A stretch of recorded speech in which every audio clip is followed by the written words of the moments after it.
TENSURAX Villainess by Rimuru_High 7 Audience with the King. Yumilia's paw of the carriage ride to the capital felt like it would never end. I sat in silence, still processing everything that had happened earlier. Rimuru-san and his maid, Serafina, were seated across from me, but my thoughts kept swirling. How did I even believe Serafina's ridiculous story in the first place? Rimuru-san had clearly denied it, even making that absurd comment about Serafina being pregnant or unable to walk if it were true. Yet, I couldn't stop thinking about his other words. I enjoyed the night. If nothing had happened, then what did he mean by that? I shook my head, trying to push the thoughts aside. As we neared the capital, I touched out the window. The city was massive, its towering structures and bustling streets unlike anything I had seen before. Suddenly, Rimuru-san's voice broke the silence. So this is the capital of this kingdom, huh? Not gonna lie, it's smaller than I thought. I blinked, turning to him in disbelief. Smaller? How could he think this enormous city was small? Master, Serafina said, her tone slightly scolding, you can't just say things like that because it doesn't meet your expectations. Yeah. Sorry about that, Rimuru-san replied, waving her off lazily. Let's just meet this king guy and head to the academy. I'm already bored. I sobbed, shaking my head. Rimuru-san, I said, exasperation creeping into my voice, I don't understand you at all. He turned to me with a grin. Thanks for the compliment, Yumi-chan. I frowned. That wasn't a compliment, he chuckled, leaning back in his seat. To me, it is. Even Serafina giggled, covering her mouth with her hand. I woke up again, feeling utterly defeated. I'm not getting anywhere with this, am I? In unison, Rimuru-san and Serafina both said, no, you're not. Their synchronized response made me blink in surprise, but before I could react, something strange happened. For a brief moment, I thought I heard another voice. A feminine, almost mechanical voice. It was faint, barely audible, but distinctly different from Rimuru-san or Serafina's. I touched around the carriage, but there was no one else here. Shaking my head, I dismissed it as my imagination. Finally, we reached the castle gates. The massive structure loomed ahead, its grandeur both intimidating and awe-inspiring. As the carriage came to a stop, I took a deep breath. Well, I asserted under my breath, let's see how this audience with the king turns out. Our carriage rolled through the castle gates, its wheels clattering on the cobblestone path as we approached the grand structure ahead. After a few minutes, we came to a halt in front of a massive building that looked like it had been plucked straight from a storybook. The castle was a masterpiece of architecture, its towering spires stretching toward the sky and its white walls gleaming in the sunlight, accented with gold and intricate carvings. The sound of footsteps approached, and a soldier in polished armor opened the carriage door, bowing slightly. Welcome. I am your escort. Please follow me to the audience chamber, he said politely, his tone formal yet welcoming. Rimuru-san stepped out first, moving with his usual calm and confident demeanor. Serafina followed, but not before Rimuru-san extended his hand to help her down. She took it gracefully, stepping onto the cobblestone with a radiant smile. Then, she turned her gaze to me, her golden eyes sparkling mischievously as she shot me a smug grin. I sighed, already bracing myself for her antics. When it was my turn to step out, Rimuru-san offered me his hand as well. I hesitated for a moment before taking it, his touch warm and reassuring. Carefully, I stepped out of the carriage, but the moment my feet hit the ground, Rimuru-san's teasing voice reached my ears. Yumi-chan, you're blushing again, he said, his tone playful. I am not, I retorted, feeling the heat rise to my cheeks as I quickly looked away.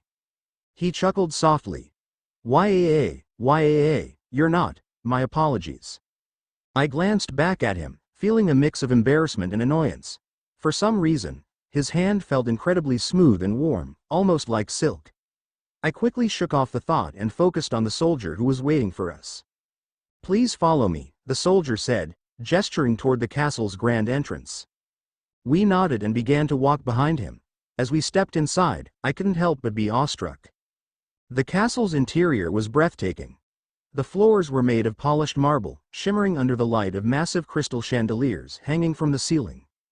Golden accents adorned every pillar, and the walls were decorated with elaborate tapestries depicting heroic battles, legendary rulers, and moments of peace and prosperity. Ornate vases filled with fresh flowers stood at intervals, their fragrance subtly enhancing the already luxurious atmosphere. "This place is incredible," I murmured, unable to hide my amazement. "It's all right," Rimuru-san commented nonchalantly, "smaller than I expected, though." I nearly stumbled at his words. "Smaller? Rimuru-san, this castle is gigantic. What kind of places are you used to?" Serafina giggled, her voice soft and melodic. "Master, you really shouldn't say things like that. Not everyone has seen the world the way you have." Rimuru-san shrugged. "What? I'm just being honest. Anyway, let's meet this king already. I'm getting bored." I sighed, shaking my head. "I really don't understand you, Rimuru-san." "Thanks for the compliment, Yumi-chan," he replied with a sly grin. "That wasn't a compliment," I muttered, narrowing my eyes at him. "To me, it is," he said, his grin widening. Even Serafina couldn't help but giggle at his antics. I sighed again, realizing there was no point in arguing with him. "I'm not getting anywhere with this, am I?" Serafina answered. "No, you're not." We continued walking until the soldier led us down a long hallway lined with portraits. Each one depicted a member of the royal family, their faces captured in lifelike detail. The frames were gilded in gold, and the subjects radiated an air of regality. Kings and queens from generations past stared down at us, their expressions a mix of pride and authority. One portrait, however, caught my eye. It depicted a young princess with snow-white hair and striking yellow eyes. Her expression was soft, almost melancholic, and it stood out among the other, more formal portraits. Rimuru-san noticed my lingering gaze. "Something wrong?" he asked, his tone curious. I hesitated before pointing to the painting. I didn't know the king had a daughter.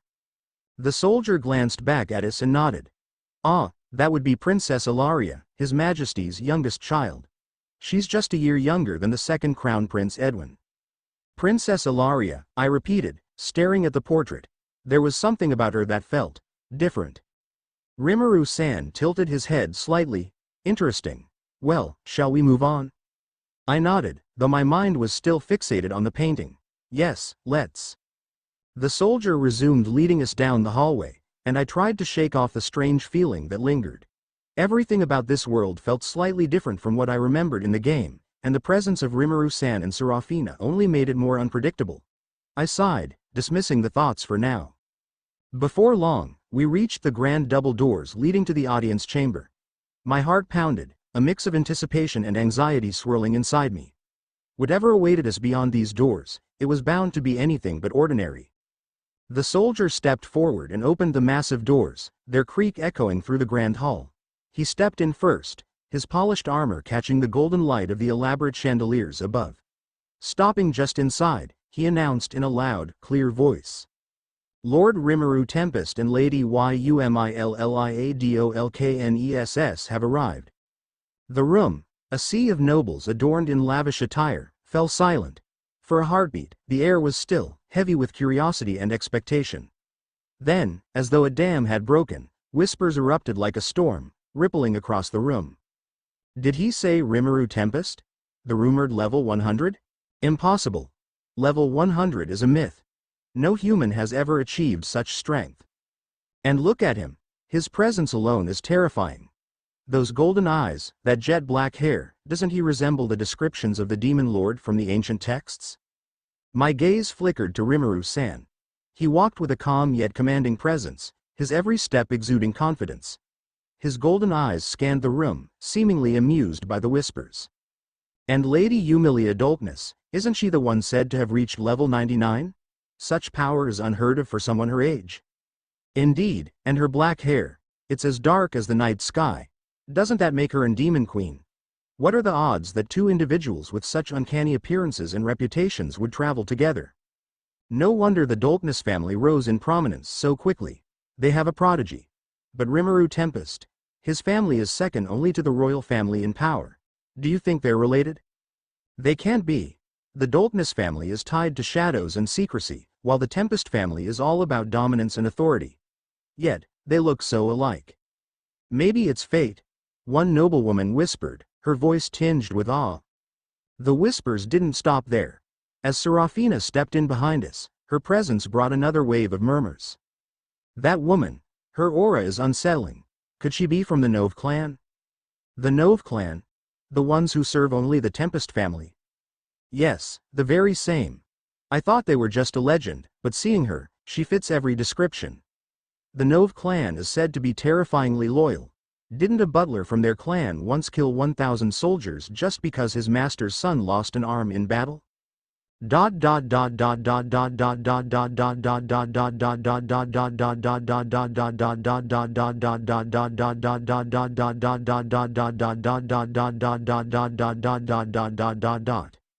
Author note. I adapt that from in manga. Such ferocity, and that serene smile of hers is even more unsettling. It's like she's always ready to strike. No wonder the Tempest family is untouchable. With servants like that, they don't need armies. And yet, despite her intimidating aura, she walks behind them as if nothing in the world could faze her. Amidst the chaos of whispers, some nobles began speaking of more practical matters. We should consider aligning with Rimuru Tempest. Imagine the power we could gain by marrying one of our daughters to him. Do you think he'd even entertain such an idea? The Tempest family is leagues above us in influence. They don't need alliances with lesser families like ours. Perhaps, but imagine the benefits. If one of our daughters became Lady Tempest, we'd be untouchable. Fools. Do you think the Tempest family would accept such an offer? They already rival the royal family in power. No amount of dowry or beauty would sway them unless it suited their greater plans. And what of Lady Yumilia? Her power and reputation rival Rimuru's. Do you think they're involved? Impossible. She's from the Doltness family, not Tempest. Besides, her demeanor is far too humble compared to his commanding presence. I clenched my fists, the weight of their words pressing down on me. It was frustrating to hear myself and Rimuru-san reduced to tools for their political games. Rimuru-san must have noticed my unease because he leaned slightly toward me and whispered, "Relax, Yumi-chan. Let them talk. It doesn't change anything." His calm, reassuring voice steadied my racing heart. Taking a deep breath, I focused on walking with as much poise as I could muster. As we neared the throne, the whispers shifted. Look at the Queen's expression. She seems cautious. Of course she is. Rimuru Tempest's power could easily challenge the royal family if the rumors are true. And with the Nove clan at his side, who knows what he's capable of? And Lady Yumilia, her presence is no less intimidating. Together, they're a force to be reckoned with. Don't forget Serafina. She's practically a legend walking among us. I wonder how many lives she's taken for the Tempest family. Finally, we stopped a few feet from the throne. The soldier bowed deeply and announced, "Your Majesty, Lord Rimuru Tempest and Lady Yumilia Doltness have come as requested." The king sat on his ornate throne, his presence commanding. Beside him sat the queen, her sharp, calculating gaze fixed on Rimuru-san. There was no warmth in her expression. Only the wary regard of someone evaluating a potential threat. But something else caught my attention. Behind the throne, partially obscured in the shadows, I caught a flicker of movement. It was quick, almost too quick to notice, but I was certain I saw a figure hiding there. Whoever, or whatever, it was didn't seem eager to be seen. Rimuru-san's voice broke the silence. "It's an honor to meet your Majesty and your Queen. I hope we haven't kept you waiting." His tone was polite, but there was an underlying sharpness that made me glance at him. The rumors about him being the Demon Lord suddenly didn't seem so far-fetched. The Queen's eyes narrowed slightly, but she remained silent. The king, however, smiled faintly and spoke. "The pleasure is ours. Sir Rimuru, Miss Yumilia. Your reputations precede you." "Do they now?" Rimuru-san replied, his tone laced with subtle amusement. The whispers among the nobles surged again. "Did you see that?" He spoke to the king as if they were equals. Not even equals, more like rivals. Does he truly think he could stand on the same level as the royal family? What if he does? If he truly is the Demon Lord, the royal family may not be able to stop him. I bit my lip, glancing at Serafina for reassurance. As always, she looked completely unbothered, her serene smile firmly in place, as if nothing in this grand chamber could disturb her composure. The Queen finally broke the tense silence. Her sharp, icy voice carried authority and skepticism. "According to rumors, you've reached level 100. That is a feat impossible for any human to achieve. Rimuru-san tilted his head slightly, a faint teasing smile curling his lips. You could say that. Yes, it's considered unreachable. How I reached such a level, well, it's still a mystery to me, Your Majesty. His words were casual, yet there was a distinct sharpness to them that made the queen's eyes narrow. Suddenly, a noble with a loud, commanding voice spoke up. He was a large man with a thick mustache and an air of self-importance. I recognized him instantly. Lord Grelvan, the third-ranking noble in the kingdom according to the game. Your Majesty, Grelvan declared, pointing an accusatory finger. Look at that woman. He jabbed his finger toward Serafina, who remained unfazed, her serene expression unbroken. She did not bow before the royal family. Such behavior is a disgrace to both the crown and the noble assembly gathered here. The entire room fell silent, and then, as if a dam had burst, the murmurs began. Did he just insult her? Does he not know who she is? I doubt it. The Tempest family isn't widely known to the majority of the kingdom, but insulting them is a death sentence. Forget the Tempest family. That woman is from the Nove clan. He's either incredibly brave or incredibly foolish. Foolish is putting it mildly. Everyone knows the Nove clan's reputation.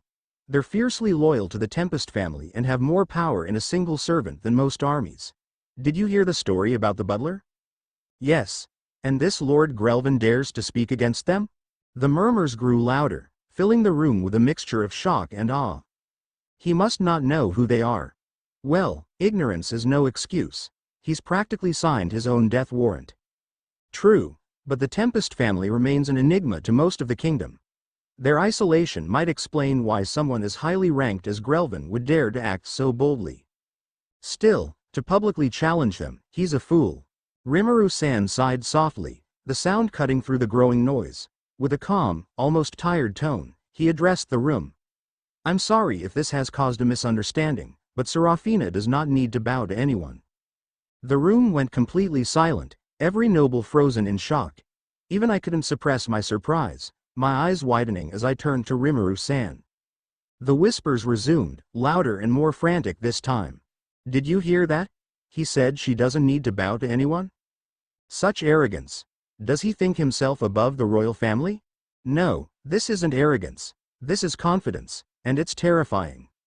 If Rimuru Tempest says she doesn't need to bow, it must mean she's acting on his authority, which means the Tempest family considers themselves equals to the royal family.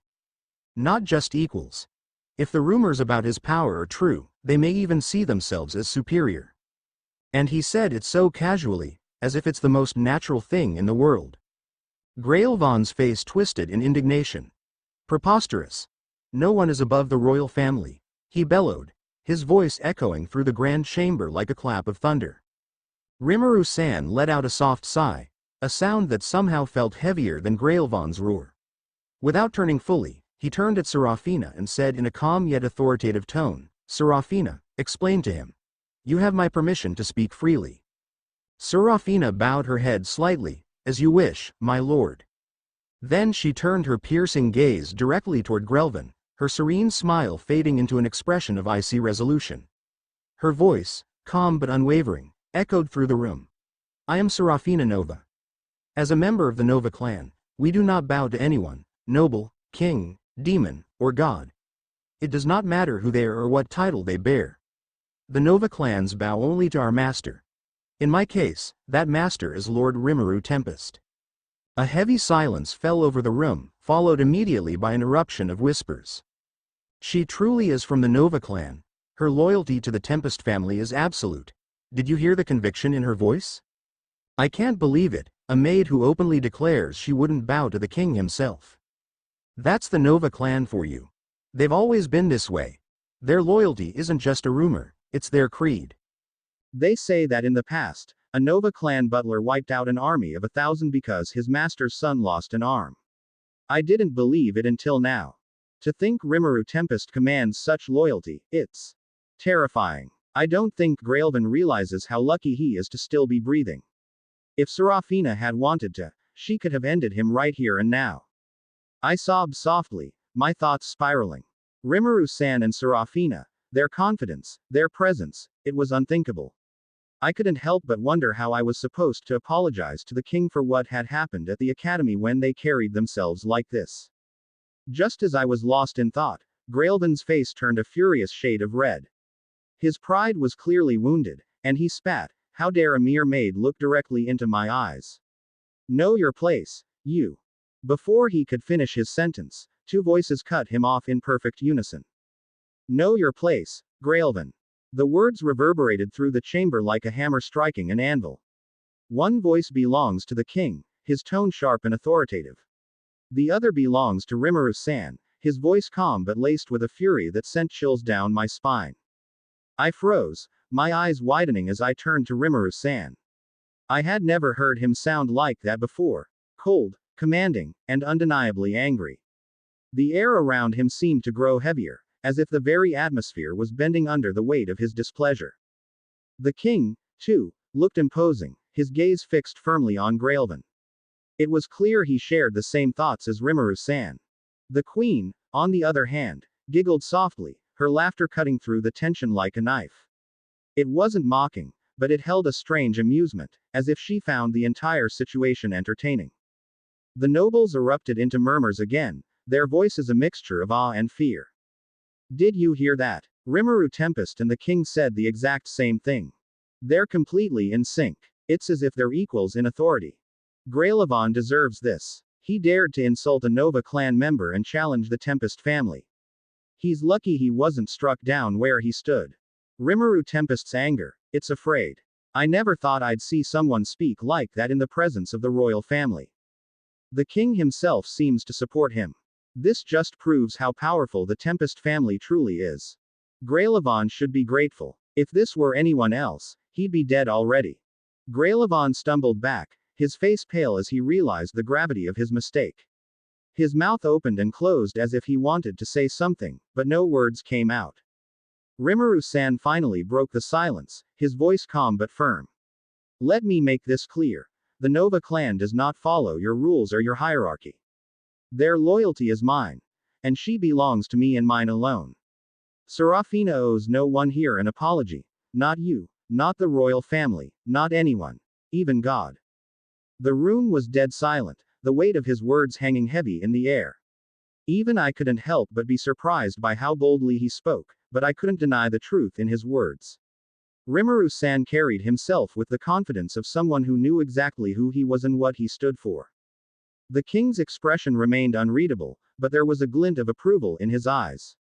Meanwhile, Graelvin, visibly shaken, lowered his head slightly, though it was unclear if it was an act of submission or fear. Behind the throne, I once again caught a glimpse of something, or someone, hidden in the shadows.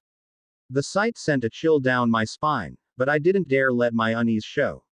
For now, the focus was entirely on Rimuru-san and the storm he had unleashed. The king sighed deeply and said, "My apologies for that, Sir Rimuru." His gaze then turned toward me, softening as he continued, "And to you as well, Miss Yumilia. I've heard about what my idiot son Edwin has done. For the trouble he's caused, I am deeply sorry." With that, the king bowed his head, an act so unexpected it left the entire hall in stunned silence. I froze. A king bowing to me. My mind raced, unsure of how to process the moment.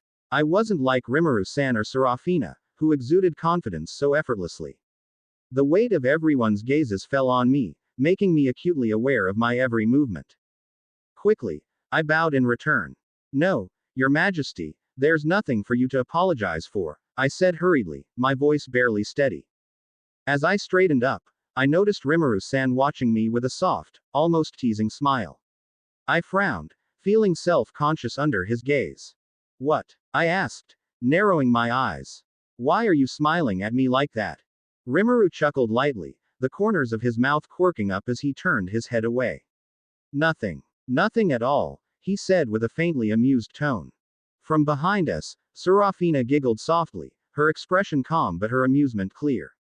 I sighed inwardly. Why are these two always like this? Around us, the murmurs among the nobles began to grow louder, their whispers carrying throughout the grand chamber. The king apologized. To a Dolkness noble, no less. That girl must be extraordinary for his majesty to lower himself like that. She's no ordinary noble. Look at how composed she is. And what about Rimuru Tempest? Did you see how relaxed he was when the king spoke to him? Relaxed. He looked like he was the one in charge. Could it be? Their connection to the Tempest family makes even the royal family tread carefully. Some nobles glanced at me with curiosity, others with envy, while the rest focused intently on Rimuru-san, their fascination with him evident. The queen's voice, light and melodic, cut through the low hum of conversations. If I may, could I ask something? Rimuru-san and I exchanged a quick glance before nodding politely in unison. Are you two truly level 99 and level 100? The queen asked, her curiosity plain. Not to be rude, but you're both so young, so charming. I wouldn't have expected it. The king nodded in agreement, his expression thoughtful. Yes, it's unheard of. And yet, here you both are. Rimuru-san's smile widened slightly, his golden eyes gleaming with amusement. There are many things in this world that seem impossible, Your Majesty. Some because they are, and others because they're simply beyond comprehension. The queen chuckled softly, her eyes twinkling. I see. I can't argue with that, she said. Then, turning to me, she asked, and what about you, young lady? What do you think? I hesitated for a moment before replying honestly. Rimuru-san is impossible to understand most of the time. I've almost given up trying to figure out what he means. This earned a genuine laugh from the queen, and even the king's stern expression softened into a faint smile. Rimuru has a point, the king said after a moment. In many ways, we must accept the extraordinary for what it is. Rimuru-san gave a slight bow, his smile never faltering. Why, thank you, Your Majesty. I'm honored by your agreement. I sighed inwardly, my thoughts running wild. Why does this feel more like a casual chat between old friends than a formal discussion between a king and two young nobles? The nobles around us were utterly perplexed, their whispers growing louder with each passing second. Did you hear that? The king is speaking to Rimuru like they're equals. Rimuru isn't just confident, he's commanding. And the girl, Yumilia.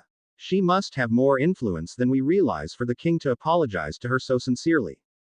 It's almost as if the Tempest family is above even the royal family in some ways. Ridiculous. That's impossible. Is it? Did you see the queen? She's amused. Amused. She knows something we don't. I'm starting to think the Tempest family might be untouchable. The queen broke the murmurs with her soft laughter. Rimuru Tempest, I must admit, you are full of surprises, she said. And your companion here, Miss Yumilia, is every bit as intriguing. I flushed slightly under her gaze, unsure of how to respond. Rimuru-san, however, was unfazed. Thank you, Your Majesty. Though I must say, surprises are part of life's charm, wouldn't you agree? The queen tilted her head, her smile widening. Indeed. And perhaps, they're what make life truly interesting. The king interjected, his tone thoughtful. Sir Rimuru, I've been meaning to ask, how is it that someone so young has achieved so much? Surely it can't all be natural talent. Rimuru-san's expression grew contemplative. It's a mix of things, Your Majesty. Talent, yes, but also determination, opportunity, and perhaps a little luck. A humble answer, the king remarked, his eyes narrowing slightly in appraisal. But I suspect there's more to your story than you're letting on. Rimuru-san chuckled softly, his gaze unyielding. Perhaps. But some mysteries are better left unsolved. The nobles around us were now openly staring, their previous whispers replaced by stunned silence. This feels unreal, I thought, glancing at Rimuru-san. His confidence was absolute, his presence commanding even among royalty. The murmurs began again, softer this time but filled with awe. Did you hear that? Even the king acknowledges Rimuru's achievements. Unbelievable. He truly might be untouchable. And yet, he speaks with such humility. It's unsettling, almost. The Tempest family. How much power do they truly hold? The atmosphere in the hall had shifted entirely, and I realized that Rimuru-san and I were now being viewed in an entirely different light. The king leaned forward slightly, his gaze steady. Even so, there are many who don't know the truth, and some will never believe it until they see it with their own eyes. I nodded, understanding his point.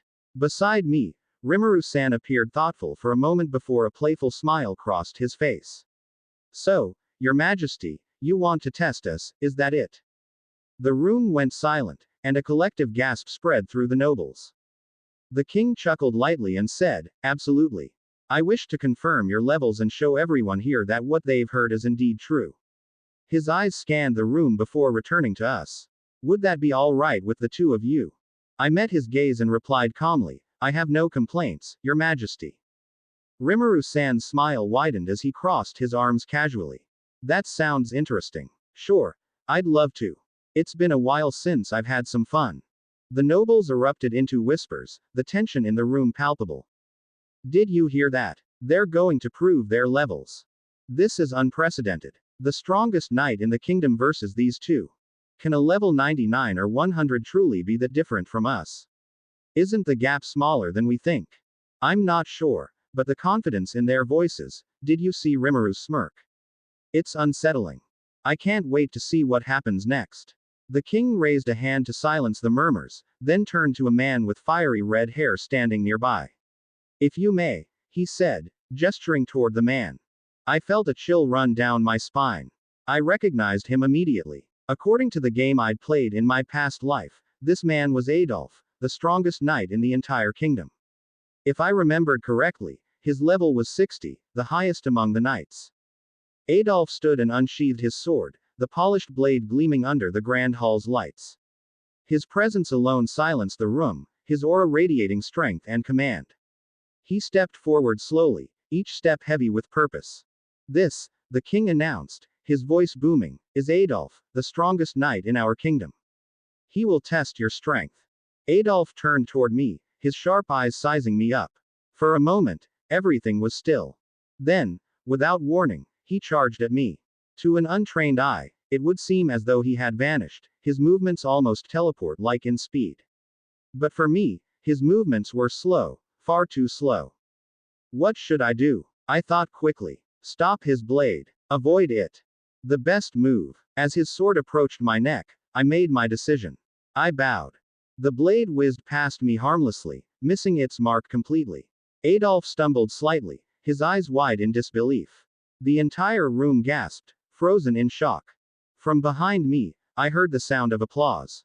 Turning slightly, I saw Rimuru-san clapping his hands together, an amused smile on his face. "Impressive, Yumi-chan. You've impressed me yet again." The king leaned forward, his expression unreadable. "Adolf, what do you think?" Adolf straightened himself, his face a mixture of awe and humility. "Your Majesty, I can confirm it without a doubt. Miss Humilia's level is truly 99. My attack cannot be avoided by anyone lower. She waited until the very last moment, and then she evaded it flawlessly." The queen giggled softly, placing a hand to her lips. "How impressive. Truly a display of extraordinary skill." The king nodded in agreement, his tone serious yet approving. "Indeed. It is beyond impressive. She is exactly as described."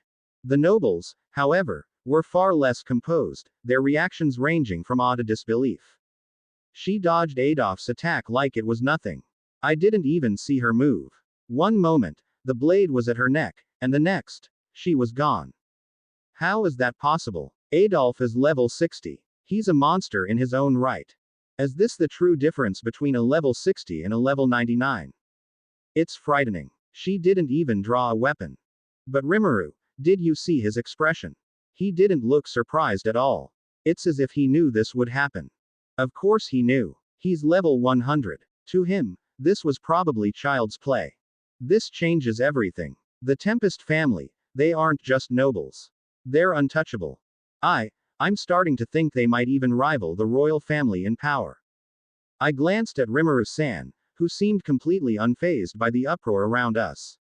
His calm demeanor only made the situation feel even more surreal. "Rimuru-san," I whispered, leaning slightly toward him, "are you sure this is okay?" He glanced at me, his golden eyes sparkling with mischief. "Of course, Yumi-chan. Let them see. It's good for people to understand what they're dealing with." His words sent a shiver through me, not out of fear, but awe. This was the Rimuru Tempest I knew. Confident, commanding, and completely unpredictable. The atmosphere in the hall had shifted entirely. Where there had been skepticism, there was now reverence. I could feel their eyes on me, their whispers carrying a mix of fear, respect, and curiosity. For better or worse, neither Rimuru-san nor I would leave this hall the same as we had entered. The queen clapped her hands gently, a warm smile gracing her lips. Now, let us all calm down, she said, her voice soothing yet commanding. We've all witnessed this young lady's power, and Sir Adolphe himself has confirmed it. She is indeed level 99. Her eyes then drifted toward Rimuru-san, glinting with intrigue. But what about Sir Rimuru? Surely, we must see the strength of someone at level 100. The king nodded in agreement and turned to Rimuru-san, his expression curious but cautious. Sir Rimuru, would you mind? Rimuru-san smirked, his golden eyes gleaming mischievously. All right, he said, his tone casual. But do me a favor. Try to at least scratch me. A ripple of murmurs spread through the nobles. The queen giggled softly, hiding her amusement behind her hand. Such confidence, she said, clearly entertained. That alone is impressive. Rimuru-san gave a slight bow, his teasing tone impossible to miss. Thank you, my lady. Before the king could formally issue the command, Adolphe charged at Rimuru-san without hesitation, his eyes filled with determination. It was as if he thought a surprise attack might give him an advantage. I stiffened at the sudden movement, but Rimuru-san remained completely unbothered. He stood there, looking utterly relaxed, as if on the verge of falling asleep. Adolphe's sword cut through the air with precision and speed, aiming directly at Rimuru-san's neck. For a moment, I thought it might actually land. The sound that followed was not the clash of steel meeting flesh, but something far stranger, a sharp crack, like metal shattering under immense pressure. Everyone froze, their gazes locked on the scene before them. Adolphe staggered backward, his face a mix of disbelief and horror. His sword had broken into pieces, the fragments scattering across the marble floor. And Rimuru-san, he was still standing there, perfectly unharmed, as if nothing had happened. Not a single hair on his head was out of place. The room was deathly silent, the weight of what just happened sinking into everyone present. Even I found myself staring in shock. I'd known Rimuru-san was strong, unbelievably so, but this. He hadn't even flinched. Adolphe's hands trembled as he looked at the broken remnants of his weapon. Why you didn't feel that? He asked, his voice barely above a whisper. Rimuru-san tilted his head slightly, looking genuinely confused. Feel what? His eyes drifted to the shattered sword on the ground. Oh, sorry about that, he said, scratching the back of his head sheepishly. I guess I broke your sword. The king's laughter broke the silence, a booming sound that echoed throughout the hall. Magnificent, he exclaimed, clapping his hands. Absolutely magnificent. You didn't even realize you were being attacked. If there were any doubts before, they are gone now. You are undoubtedly level 100, Sir Rimuru. Adolphe lowered his head, his pride visibly shaken but his respect clear. Your Majesty, I apologize for failing to test him properly. I act out of instinct and disobeyed protocol. Please forgive me. He turned to Rimuru-san, bowing deeply. I apologize to you as well, Sir Rimuru. It seems I was utterly outmatched. Rimuru-san waved him off, his smile as carefree as ever. No harm done. Well, except to your sword. It was a good weapon. Sorry about that. Adolphe nodded and silently returned to his seat, his head lowered in what could only be described as a mix of humility and awe. The nobles, however, were far less composed. What just happened? Did he really not feel the attack? His skin? It's like steel. No, even stronger. Is this the true power of a level 100? Adolphe's sword broke like glass. That weapon has been reformed by the best blacksmiths in the kingdom. Rimuru Tempest, he didn't even move. How is that possible? This is beyond strength. This is monstrous. Monstrous. It's divine. He's untouchable. A god among men. First the girl avoided an attack at the last possible second, and now this. The Tempest family isn't just powerful, they're unstoppable. They could overthrow the royal family if they wanted to. Careful what you say. They may hear us. No, look at him. Rimuru Tempest doesn't care what we think. Why would he? We're nothing compared to that. The queen, ever composed, clapped her hands slightly to regain the room's attention.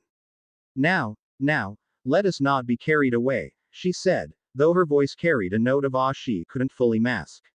What we have witnessed today is remarkable, Yes, but let us not forget the purpose of this demonstration. These two are here to represent not only their strength but also their character. And I must say, her eyes flickered towards Rimuru-san, I am very impressed. The king hesitated, his expression a mix of pride and disbelief. As am I. Sir Rimuru, Miss Yumilia, you have proven yourselves not only as powerful individuals but as examples of what true strength looks like. I changed at Rimuru-san, who met my gaze with a knowing smile. His casual confidence hadn't wavered for even a moment, and now the room was entirely in his grasp. I couldn't help but think. This is the power of Rimuru Tempest, not just his strength, but his presence. No one here will ever forget what they've seen today.